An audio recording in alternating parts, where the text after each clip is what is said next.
We picked up these two girls that were ski instructors from Colorado, blondes. Whoa, and I thought Bob was just going to be talking about rogue waves, and I'm assured that he will. I bet you're also wondering how the haul out went and whether I made it back to the marina. That is coming up shortly, so be sure and hit the subscription button and ring the notification bell so you don't miss a minute of that or the next Bob Bitchin' segment. But right now, here's Bob. My wife and I had been, after the South Pacific, we went up to Hawaii. I belong to the Hawaii Yacht Club and have been a member there for 30 years. And while we were there, we picked up these two girls that were ski instructors from Colorado, blondes, attractive. We were at the Hawaii Yacht Club, and they walked up to the boat, and they said, "You need any crew?" And I looked at Jody and said, "Can I keep them?" And she said, "Yeah."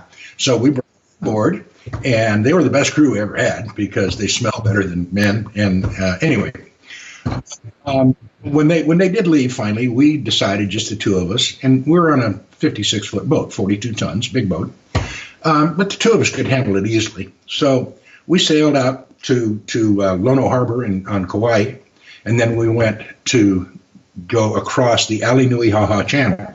I think Aliniuihaha in Hawaiian means to crumple up and throw out, because it's known for, if it's blowing 20 on the islands, it's blowing 50 in the channel. So at this particular time, there was a storm going on, and it was blowing 40 on the islands. So it was blowing like 50, 60 in the channels. We made it as far, we went from Oahu to Kauai to Lanai to Maui, and we were hiding behind Haleakala, the mountain there, and it was beautiful. I mean, the sun was shining, people were on the beach, but the wind was blowing off the top of the mountain, and they were saying in the channels it's blowing 55. And we don't want to do a crossing in 55 knots, but we decided we'll wait for it to switch. Well, all of a sudden they came and they said, okay, it's going to switch around and it's going to be right on your nose at 35. Thinking, okay, 55 behind me or 35 on the nose, I'd rather have 55 behind me.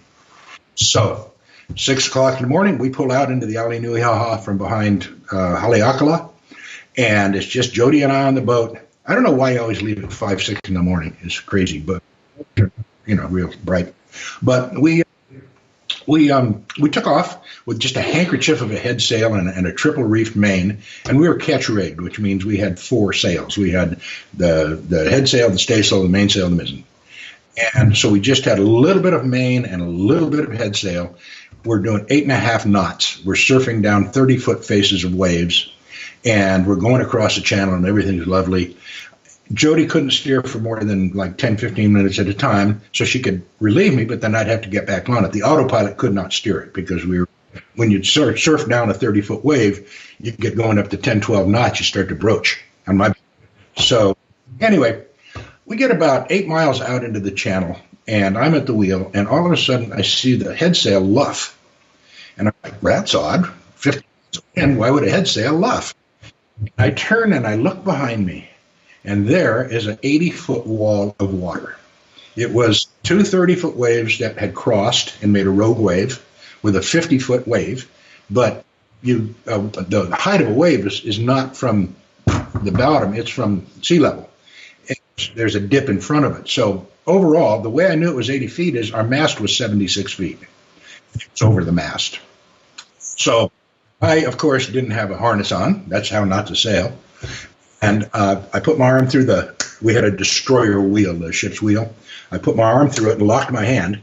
And as I did, we went up the face of the wave because boats float, but there's less water on one side than there was on the other. So the boat started to invert. And then as we got up higher, the wave broke, and the mast went underwater. The boat was like this. We augered in, but we're doing 8.5 knots. We're 42 tons. You don't stop 42 tons. So it went like that, and then it did what boats are supposed to do. It popped back up again because of the keel. I'm just glad I was catamaran at the time. So we righted instantly. The wave had broken over the boat like this. I was in here. I didn't even get wet. Basically, wave broke. It popped back up like that. I looked up and I thought, wow, that's beautiful, because the sun was shining. I mean, it was windy, but the sun was shining. And the water coming off the mainsail looked like Niagara Falls. And I thought, wow, that's beautiful. And I looked down and I said, Jody, you ought to see this. And I looked down and Jody's like this. So this is where I came up with the saying that the difference between an ordeal and an adventure is attitude.